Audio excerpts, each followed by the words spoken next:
steadily it rises. Public preference for Lincoln Continental as the symbol for today's luxury motoring. Hey, it's Jason ODB, the Lincoln Addict, hitting you with another video review of a listing on Bring a Trailer. This one actually just ended. I wanted to do this one before. I didn't get a chance to, but I do think it's important that we take a look at this sale. Stay tuned towards the end. I'll actually insert in some video that I took of my iPhone screen as I was watching this one come to an end, and I actually learned something about this website today that you guys might find intriguing. Again, I'll put that towards the end, it looks like. So 65 is a desirable year, okay? So, you have 61, 2, 3. Number 4 comes around, 64, and, the car changes. It's got flat glass, got a new style grille, new interior, the way, everything kind of looks, right?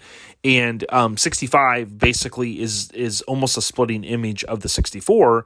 The grille's different, taillights are a little bit different, kind of just a couple of minor changes on the dash. But all in all, very popular years, like 64, 65 are super popular. There are people that are kind of purists that really love the 1, 2, and 3s more. But let's be honest, 64 and 65 are very sought after years. When we look at this one, we see that it's in Orlando. Now, I've been at a show I'll mention later in my commentary where it was a live countdown.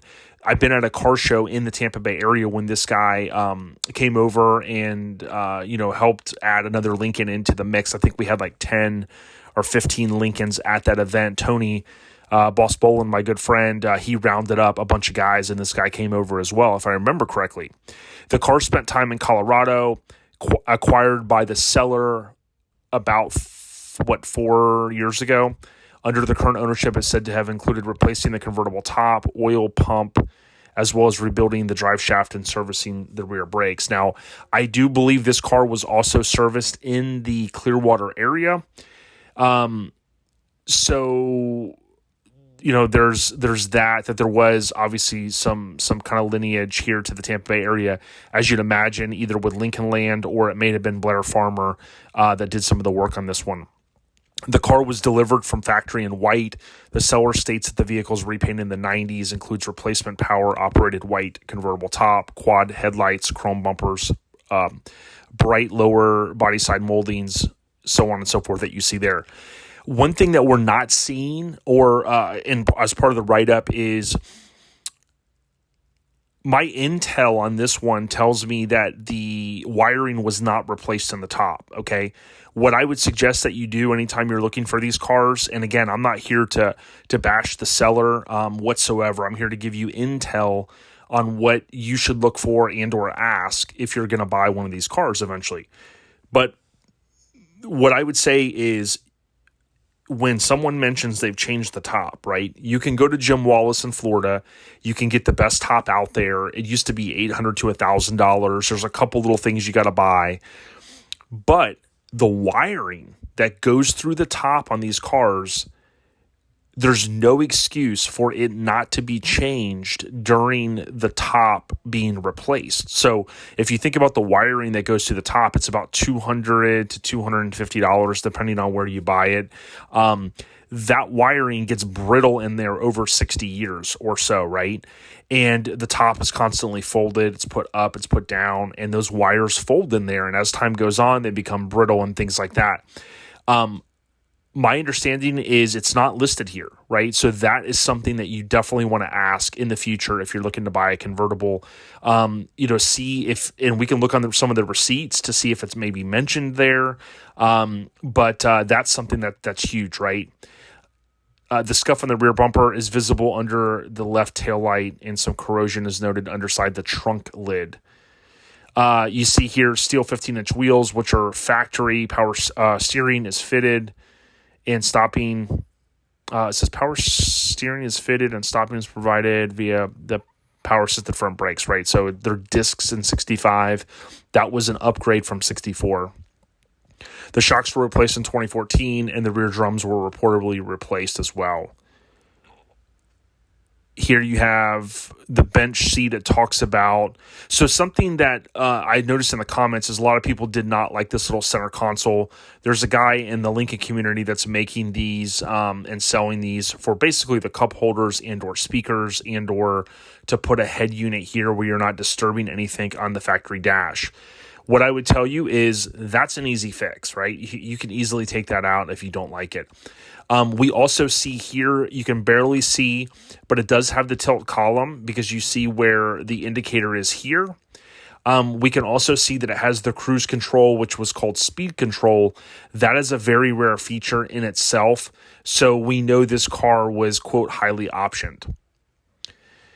The 5-digit odometer shows 25K. And as if you guys have heard me talk about this in the past, or if you're new to the channel, welcome.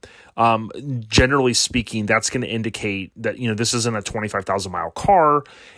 More than likely the odometer rolled over. And I think that's easy for anyone, to basically, come to that conclusion. True mileage is unknown, which is going to be typical that you're going to hear. Okay. So I'm going to try to zoom in here. A lot of this in here is something you're going to see on a lot of these cars, if not all of them. The little bit of corrosion and whatnot, my understanding is a lot of this is created based upon the adhesive that was used, and it kind of tends to hold moisture in there. So don't ever, as I've said in the past, don't ever, think that, hey, this is a bad decklet or anything. This decklet, at least from this photo, looks pretty good. Now, if something was resprayed a lot of times and it looks too good to be true, you always want to kind of get in here. John Cashman would kind of take his fist and he would kind of just tap lightly up in some of these areas, and you will hear what they call like a rust storm, right? And you'll hear how bad it is, right? Is it bad? Is it not bad? And if you hear tons of stuff crumbling down and whatnot, that's an indicator there's a lot of rust in here. This one doesn't look too bad from what I can see. The replacement convertible top motor was installed in 2013. The convertible top was reportedly replaced and prepped for sale. My intel that's very good tells me that the top was replaced in the last 60 days or so. Okay. But again, if the wiring is not replaced in there, which is my understanding, it makes for a bad situation because you cannot easily go in there and replace the wiring. And if the wiring's bad or there's shorts or things like that, you basically are going to have to put another top or have someone go in there and cut the seams and things like that. And it's just not going to be fun. Word to the wise, if you're going to replace the top, the material, so to speak, please spend a little bit of money. There's 3-4 different places you can go. You can buy that wiring kit, and it basically, kind of rides, if you will, in there. And then whoever's installing it, just make sure that they don't put any staples or they don't, that's happened before, that, they don't mess up that new wiring that's going to go through that top.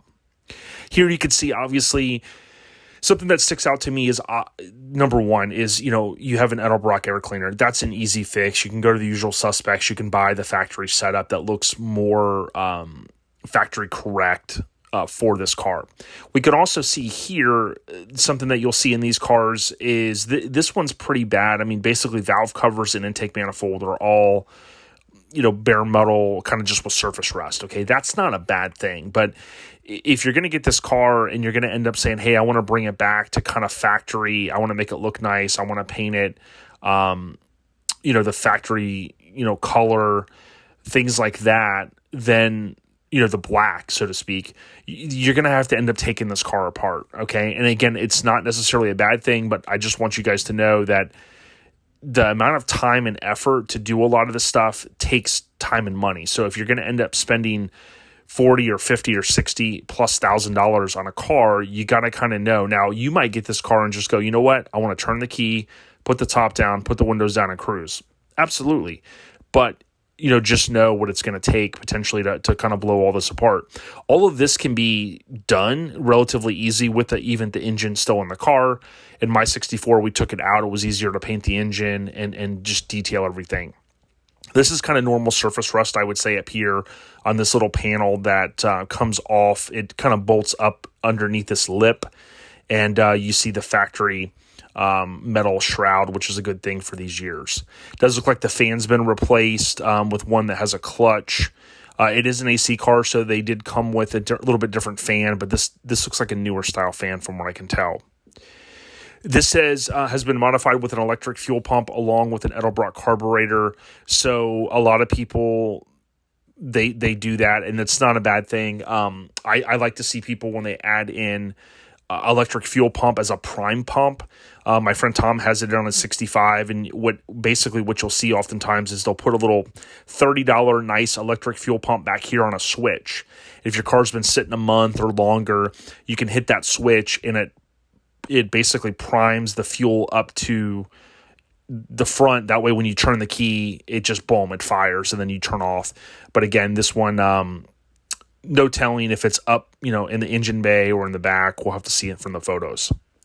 This is what really this should look like, the VIN tag. It kind of gives you some of this information, and that's where they glean these dates and whatnot and these numbers.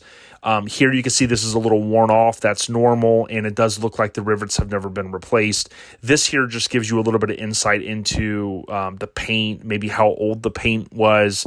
They mentioned like the 90s, I think it was done. So what I'm going to do here is turn this down, and you guys will kind of play this and skip through like I like to do. This is good. This shows that the car runs and drives. It gives you a little bit of idea. You can kind of see the bumps and things like that. Now, right here, I'm going to pause it. Something looks awry right here. I don't know if this is bulging out. But what I would tell you is if a car was painted in the 90s, hopefully the time that it spent in various places, it wasn't highly damaged from, salt and just, bad conditions in the winter. But this in here, something looks a little bit suspect in there. Again, I'm only looking at this. Look, the auction's ended, so nobody can say, hey, I'm trying to, not help this seller, in terms of him getting his money or whatever. I'm just giving you a retrospective now of my opinion on here. We can kind of see right here, this is what the lip should look like, in the back. Something looks like it's bulging here, so that's a little bit suspect to me. I'm happy that they have the video. That's key for any seller because, again, a lot of you guys out there, if you're looking to buy, or that's key for any buyer, because if you are not in a position to maybe pay or send someone, or you fly to said area, this gives you an opportunity to kind of see the best you can real time, something hopefully that was done recently to give you some insight. Here you can kind of see the way that lip, it's hard to see because it's white. That's why for some reason, something looks like a little crazy over here on that side. I'm just kind of going back to it. See if we can see anything.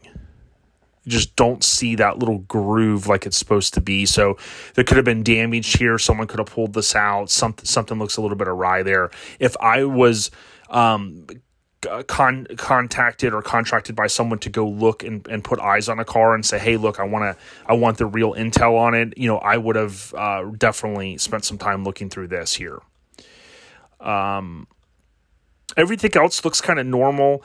There is what I would tell you too. A lot of people, they like to put these vinyl decals on their car, and it gives you insight into if they have their Instagram handle here, which this guy does. Then you could go out and glean more stuff from the social media posts. I do believe this person did kind of rentals. I do rentals as well. I don't let anyone else drive my car, but you would be able to potentially go out here and glean more information. Here is a better photo. And again, something, I don't know if it's just me, something doesn't look right here in that fender. I always tell people to go up in here, like I've said before, and check underneath this lip. To kind of see, and then something in here, I can't tell if that's just a shadow from the cloud, but I always like to look around all these different little areas in here to see, was metal pulled out or things like that. So if you're liking what we're doing so far, I would ask, hey, if you get a chance, go to LincolnAddict.com. This will take you to my big cartel site. I've got the 64 bumper inserts. These continue to sell. I have blue and red stickers, 1 for $5, 2 for $7.50. And I do also have some shirts left in some decent sizes. So go out there and place an order if you don't mind, or if you're a Lincoln Addict. So here's a little bit different perspective. You can see the person starting the car. Now, what you're going to see right here, okay, this is worth noting. You see where his hand is at. This is something that when Tony and I, or when myself through my videos, when I talk about having the steering column rebuilt, a lot of these cars, the neutral safety switch will not be in the right spot unless you lift up on this shifter, or if this shifter has fallen, like we've talked about how it's not in the right spot, you'll see a lot of Lincoln owners have to put their hand like this to lift up on it for the car to want to start. So this tells you right here the steering column needs to be rebuilt, and more than likely. Again, not a bad thing necessarily, but I want you guys to kind of know this is great that he's doing these videos. You can see here, that's the indicator right there on the dash that shows you the different spots for where the tilt column is. And again, tilt column is rare. I've talked about that in past videos. I think it was around 30% of the cars or less had that option. That's sedan and convertible. So there's 30 some odd thousand sedans built and about 3,500-ish convertibles for this year. Right around those numbers. So tilt column is a feature you don't see very often. Great job here to the seller showing he pushes in, and that's what the auto drop should do when he closes. Okay. What could be hidden here for the future, so you guys know, this is great, but I've seen this as a deceiving type, sleight of hand type thing. If they don't show the door closing and it going back up, that still means that there's going to be some work that's needed to get the auto drops to function correctly. The auto drop piece of it worked, but the second portion of that is shutting this door and having this go back up. Now, I know that because I did a Griot's Garage video recently where I was detailing my car, and one of mine on my 65, it does the same thing. Now, you can get in, just so everyone knows, and you can hit the switch on the back if it's working, or the front switch on the driver door, and you can put these windows up, okay? So they can go back up, but they should either disclose, or in this case, they kind of should show. Now, if they're not working in terms of going back up, that means that, hey, they may not be showing that because they want to just show you, hey, that it works, and that's only 50% of kind of the operation there. So, going through here, kind of the alignment, I like to look in here to kind of see how bad does it look. It looks a little off on this side, but it's hard to tell with the shadows and things like that. This is a good straight on shot. A lot of times it'll give you an idea to look at this peak molding to see. I've seen 65s where this doesn't align even perfectly on nice cars. But you can kind of see the way the lights look. They look, a little bit off. That could be an indicator of past damage or whatever. It's hard to tell. Same thing with this door. This door kind of has a little bit of a line on it where something just doesn't look perfect on it. But, that's it, just the importance of having somebody look at a car, especially if you're going to spend a decent amount of money, and, $50,000 is a good amount. I think we would all agree upon that. This is kind of normal here again with the spacing. I've talked about this in the past. These are your reverse lights. So for anybody that doesn't know, typically I'll see a lot of times these are not working. The bulbs have to be changed, or when you put the car in reverse, if that column is loose and it's nighttime and you're trying to back up, you'll often see these flicker on and off, and that's another challenge based upon the steering column needing to be kind of rebuilt, as I've talked about in the past. Now, I know some of these videos tend to go pretty long, and I'm trying to kind of shorten these down a little bit, so I'm going to go through these a little bit quicker. But all up in here, you can see this crack, kind of showing the paint, age. But you always want to check all up in this little area here, and if there's any Bondo or anything like that, sometimes that will be the tell. Normal pitting there on the hood emblem. And again, I'm going to go through these a little bit quicker. On the convertibles, of course, this does not flip open because to open the deck lid, you're hitting a switch to open it. The sedans were a little bit different. There was the keyhole behind there. You can see all in here. The interior is not perfect. And again, that's not necessarily a bad thing. But just all the little details, like the black is a lot of it's gone here. Just little things like that if you want to really dial a car in, so to speak, it's going to be a lot of money. So if you spend $50,000, on top of that, you're going to have to come in here and potentially spend a lot more to make it a type of car that you may want. Here again is the Instagram. So that gives you a little bit of intel. 64, 65. This is where the rear view mirror is mounted. You can see the optical eye. It's kind of what I call it. This is the automatic headlight dimmer. So oncoming traffic, it sees the light coming in. Some kind of futuristic stuff for that era. So it will flip it down from high beams to low beams. So kind of just going through here, again, you kind of see the front seat's very saggy. This obviously, you're probably going to end up redoing a lot of this stuff. I'm often looking over here to see these items here don't usually get a lot of sun, so you can kind of compare. There's just something about the interior. The back seat doesn't look bad, but it just kind of looks a little bit worn and weathered, so to speak, for one of these cars. If you're someone that's got a lot of money and you're looking to get it and blow it apart and do a full rotisserie restoration and do all this stuff, yeah, you're going to spend a lot of money and maybe you're ready for that. But if you're just kind of an average guy and you're looking to get out there and get a nice, decent car and try to cruise it, you just want to be aware of a lot of this stuff. So just kind of, again, going a little bit quicker. This was, 65 only, those little trim pieces. I did see over the week or so where I kept wanting to start doing this video. There's not an FM radio, so it's not a fully optioned car.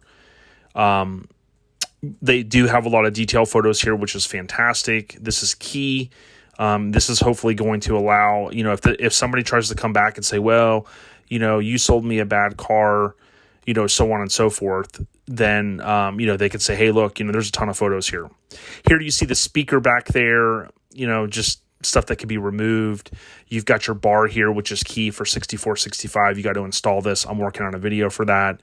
You got your stereo that can easily be taken out if you don't want that stuff. So let me know what you think.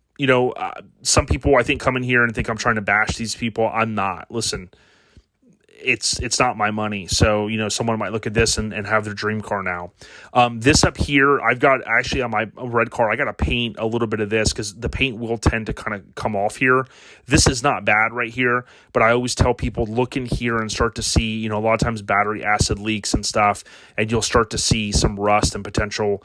This is hard to tell if this is bad. I'm assuming it's not, but, don't be frightened if you see this little discoloration here on my red car. Again, I'm going to come in here with some nice POR 15 or some nice black paint and kind of paint that little area. It just kind of sticks out in videos, which is usually right in here like this.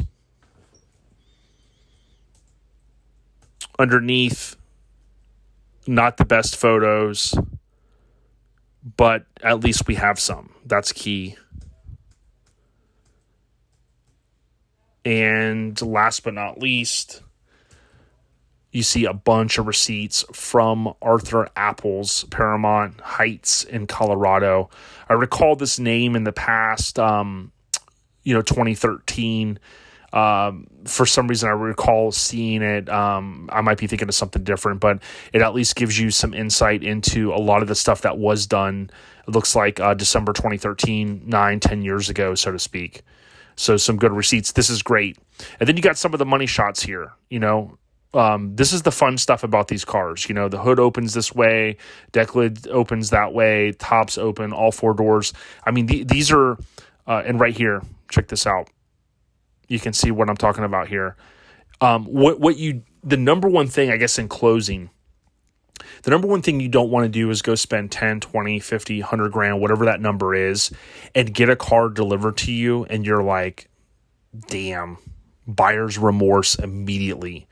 Or convince your wife or significant other, hey, this is going to be the car we're going to put the kids in, or, the dogs, and we're going to go get ice cream and stuff. And some people might be totally fine with just getting a car that's like this, but others are going to say, God, man, I wish I would have had someone look at it.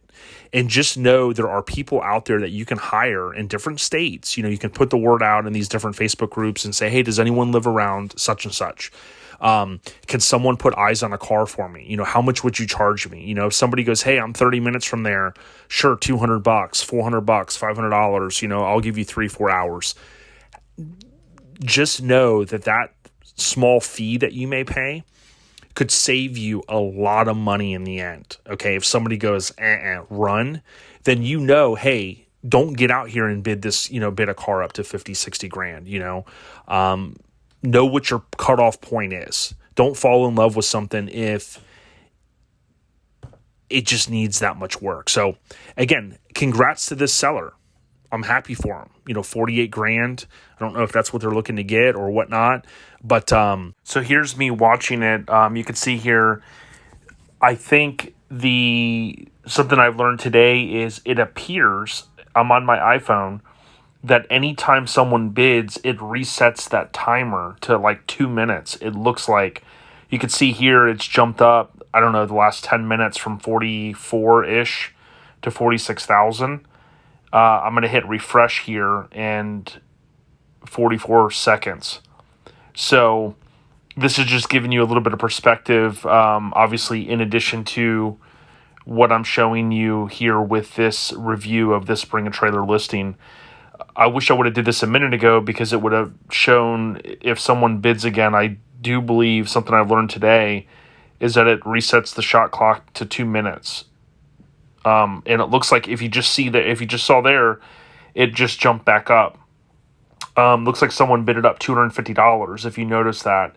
And that yellow line popped back up on there to say, kind of red alert, so to speak. It is ending soon. So let's see what happens. I just was reviewing. I've seen this car in person, although at the time I saw it, I wasn't, scoping this car out or anything. He came to one of our meetups in October of, 2019, 2020, something like that, where we had Tony rounded up a bunch of Lincoln folks to come out to a local car show in Tampa, and I believe he was one of the guys that came out there. What you're seeing so far in the review is me just going through. Now you can see here, someone bumped it up another $250, so it's $46,500. So we'll see what it ends at here in a minute, but obviously just wanted to kind of give you guys this real life scenario. This is a little bit different than eBay, for instance, because with eBay, people wait usually until the last second and bid on something. And there are, my understanding, plugins for like Firefox browser for anybody that uses that. With eBay, my understanding, I've read before that there's like something that will bid at the very last second, and I think it's a plugin with Firefox browser. There's a bunch of plugins you can add and things like that, and it kind of sucks on eBay, because like if you're willing to pay X amount for something and someone else comes in and bids $1 more, at that last split second, then you lose. And I believe a lot of people kind of cheat the system on eBay by using those plugins, because it's just the way I believe it's programmed. You put in what your maximum amount is you're willing to pay, and it will go like at the last split second and bid $1 higher. This is a little bit different perspective. I'm not going to hit refresh. This is literally resetting the shot clock. You can see the red there. The last, within the last, let's say, I guess it really depends. So there you go. Boom. Within the last second, and this is smart from a auction listing selling website, in my opinion, because a lot of people, you get that adrenaline going and you want to buy something, and then you're kind of like, the mindset, at least what I've talked to people about, is where they're like, well, I'm not going to lose this, this guy thinks he's going to beat me on on said auction, there's no way I'm going to lose out to so-and-so, which in this world, you don't even know who you're necessarily bidding against. It's not like you're at like Mecum or Barrett Jackson, but here, very interesting to see the countdown timer. And this car, when I checked earlier today, it was at 34,000. Like, we're talking 5, 6, 7 hours ago. Me personally, what you're kind of seeing so far in this review, and I'm not sure at what point I'll inject this in, maybe towards the end of it, but there's just a lot of things on this car that I know people want these cars, but there's sometimes you have to pass on one of these, or not be willing to go, past a certain dollar amount. And to me personally, it's a 65. It's a convertible. It's got some things to it, but it's a car that's not the nicest 65 out there. And do I know? Yes, they are getting harder to find. I totally get it. Let's see if it jumps back up here. They're getting harder to find, and I know people are willing, and you see what it did there. People are willing to kind of go out and find one and buy it. But, yeah, we'll see what it ends at. That's it for now. So we'll see if this is going to be the time that it's going to sell. You see the counter there, T minus 20 seconds. The cool thing is the way the websites are now, and, with good connections and stuff, you don't even have to refresh. It's just going to refresh on its own. And you can see 210. Checking for last bids. Now I'm going to hit refresh. Sold for $48,250. Crazy. Congrats to whoever got it, and I hope it's what you're expecting it to be. The seller was also active down here in the comments. So congratulations. And again, I'm not trying to beat the person up. I think he's a nice guy. As far as I remember briefly talking to him, which is fantastic. But, these are tips for buyers, not for sellers, right? Sellers could watch this and go, wow, we need to make sure on our listing we do 1, 2, and 3. But again, at the end of the day, this is my opinion. It's not right or wrong. I appreciate you guys watching. Maybe it is right in my mind. I appreciate you guys watching. Take care. ODB, the Lincoln Addict. Don't forget to check out Lincoln Addict Podcast. If you go to lincolnaddict.com, you can go to info, how to listen, and I've got a link to Podbean, Apple Podcasts, or you can go, you can go on the web. If you click here, it'll open to the website, and you can hit play and listen to all the episodes. All right. Take care. Peace. The Lincoln Continental is the big, roomy luxury car, will be motordom's symbol of quality, an automobile and a tradition.